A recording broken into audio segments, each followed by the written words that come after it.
The third chapter of the Westminster Confession opens up with the following affirmation of determinism. God, from all eternity did, by the most wise and holy counsel of his own will, freely and unchangeably ordain whatsoever comes to pass. Yet, so is thereby, neither is God the author of sin, nor is violence offered to the will of the creatures, nor is the liberty or contingency of second causes taken away, but rather established. This affirmation, though not always affirmed and not always held in the same esteem by those churches who do affirm it, is essentially the standard Calvinistic position regarding human will.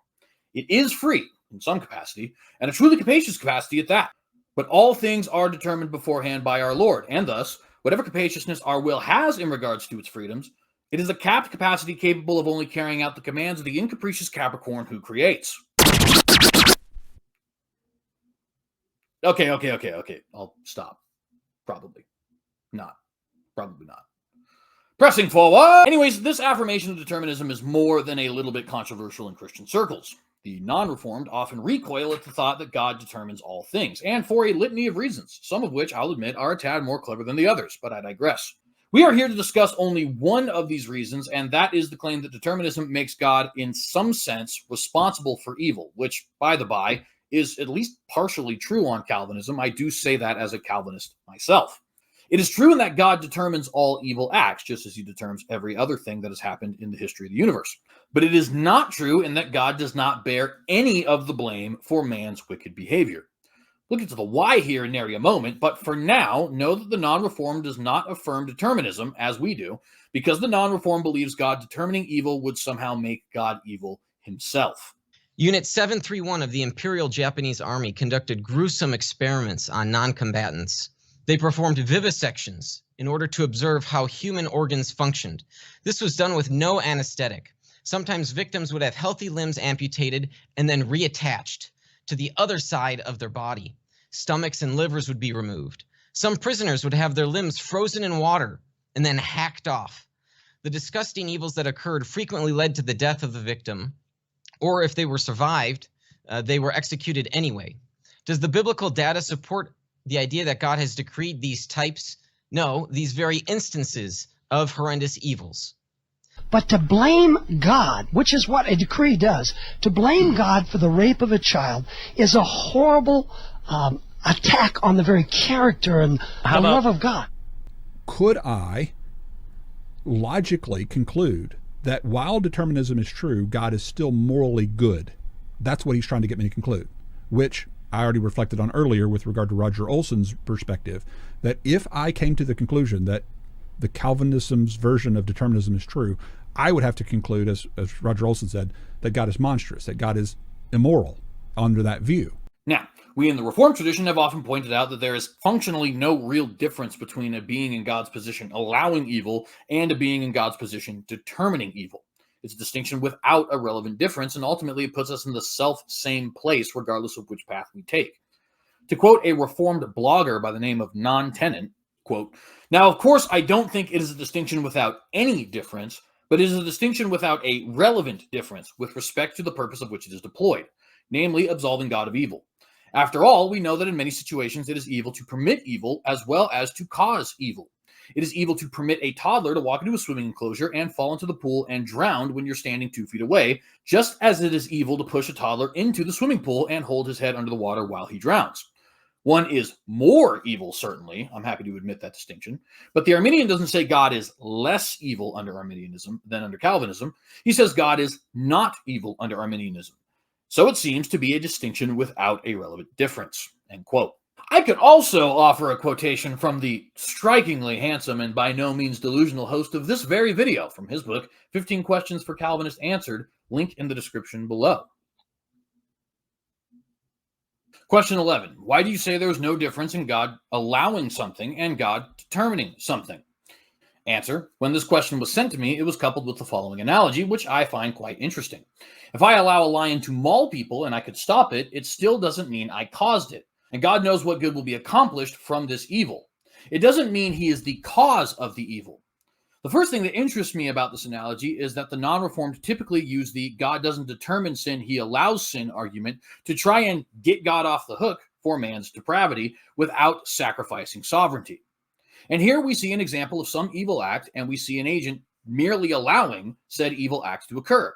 And it sounds a little diabolical. Quote, I only allowed the lion to maul the child. I didn't actually cause it, end quote. Yeah, okay, guy. If you honestly think that sounds better, then more power to you. I find it almost comedic myself. Then again, I don't think it sounds evil to say God determined all evil for ultimately righteous purposes, so what do I know? What's interesting is that the non-believers tend to agree with us, the Reformed, that this distinction makes no relevant difference, at least regarding this particular question. And as a result, they argue that God is, as the non-Reformed fear, evil or guilty of evil for allowing or determining wickedness. They seem to hardly care which answer we arrive at. God hates sin Yes. a lot, Yes.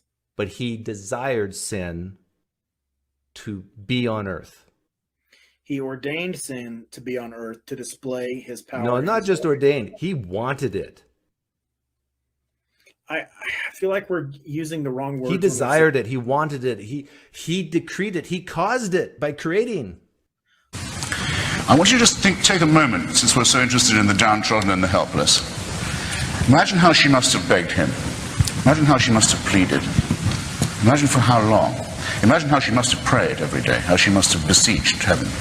Imagine for 24 years and no answer at all. Nothing.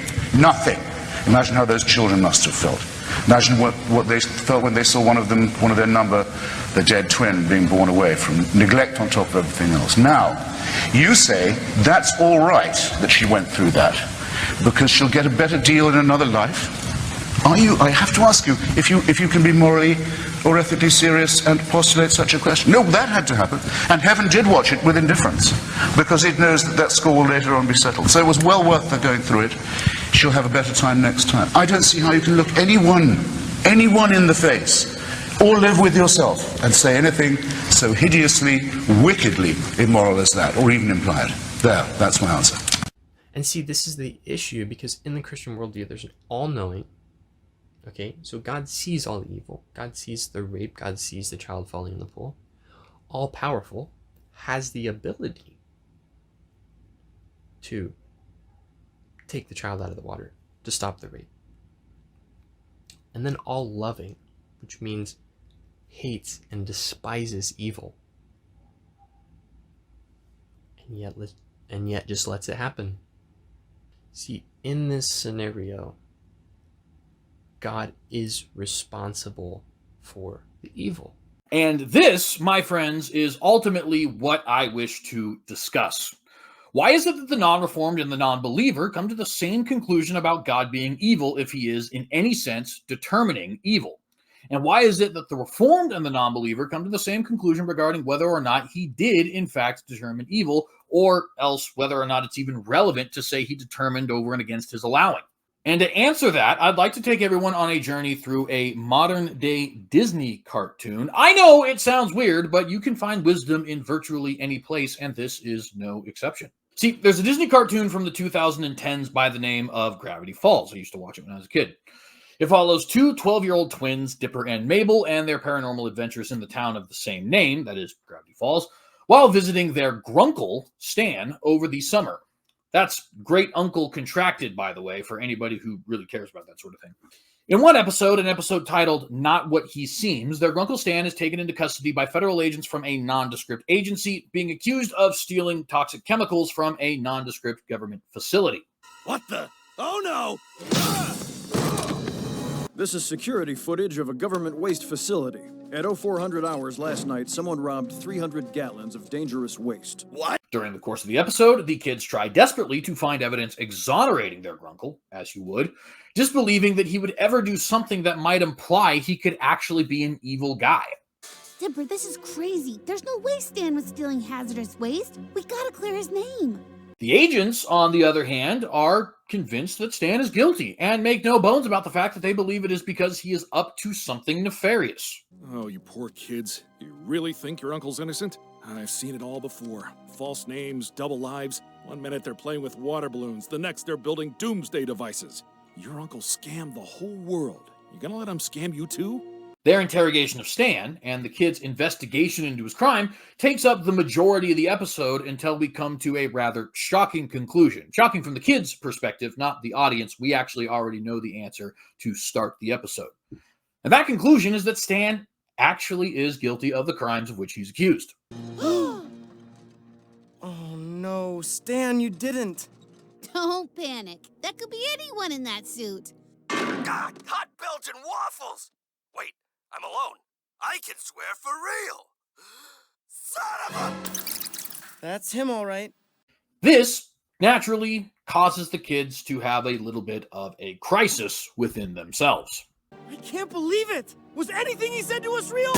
Why would he have those journals? Maybe the reason he has all of those fake IDs is because he is a master criminal, and this machine is his master plan. Let me explain. You see, the kids love their grunkle, and so they seek to defend his honor against the accusations of the agents. He can't possibly be guilty of these crimes because they know him, and they know he's a good person. And good people do not do evil things. He can't be a criminal mastermind, therefore he couldn't have committed the crime. Conclusion, he must be innocent. But the agents have no such affinity for Grunkle Stan. They have no desire to defend Stan's good name because they have no affection for some guy they don't even know. All they know is the facts, and the facts suggest that Stan stole the chemicals. If that means he's an evil person, well, then they conclude he's an evil person. It happens to be what they believe going into the episode anyways. So no sweat off of their backs if the kid's grunkle turns out to be no holy man. And this, I believe, is roughly analogous to today's topic, which is why I bring it up. The non-reformed seek to defend the honor of the God they know and love and worship. As I said, they love him. They adore him. And so they can't believe that anything he would do would be truly evil. The non-believer, on the other hand, could care less if God is accused of evil. Many of them believe he is evil anyway, so what do they care? They have no love for their maker. They don't know their maker. And so they have no desire to defend the name of their maker. They know the facts, and the facts suggest what they suggest. They do not know God, and so they do not know what sort of being he actually is. They are the agents in this analogy, and the non-reformed are the twins, Dipper and Mabel, if you haven't figured it out for yourself already. And they both agree that Stan stealing the chemicals would imply that he's a bad dude. But here's the thing. Stan did actually steal the chemicals according to the story. And likewise, God does actually determine everything, including the evil things which the non-reformed fear in this context would make him evil. So the agents, or atheists, are right then, are they not? Well, no, they are not. And in the self-same episode, we actually see why in the episode's debunking of the agents. See, skipping through hijinks and shenanigans for the sake of time, the kids eventually discover the machine their grunkle has been hiding under the house this entire series, for which he actually needed those aforementioned chemicals he is in fact guilty of stealing. While they are doing all their discovering, Grunkle Stan is busy breaking out of the agent's custody, needing to get back to the machine before a timer I've yet to mention gets down to 0. You'll have to watch the whole episode if you want the entire context. Back at the house, the kids are scrambling, trying to shut down this machine, as it appears to them that the machine is causing gravitational problems, which they fear is going to destroy the entire town. In the nick of time, Stan bursts through the door to stop them from shutting it down. Don't touch that button! He begins to plead with the kids, telling them that they need to trust him, and that everything he has done is actually for the good of the family that he so desperately loves. Now, Dipper, one of the nibblings, disbelieves him and implores Mabel to shut the machine down as she is closer to it and he is unable to get to it. But Mabel, in a rather touching scene, if I do say so myself, well, I'll just let you see what she says. Uncle Stan? 6, 5. I trust you. And to conclude the episode, a long-lost Grunkle walks through a now-working portal, which is what the machine turns out to be. Grunkle Stan was merely saving a brother that he had lost 3 decades prior. See, Stan was guilty of stealing those hazardous chemicals, but both the agents and his nibblings couldn't see the whole of the story. They both made the same mistake regarding Grunkle Stan's intentions, and they both made the same fundamental error regarding what his stealing of the chemicals actually meant regarding his character.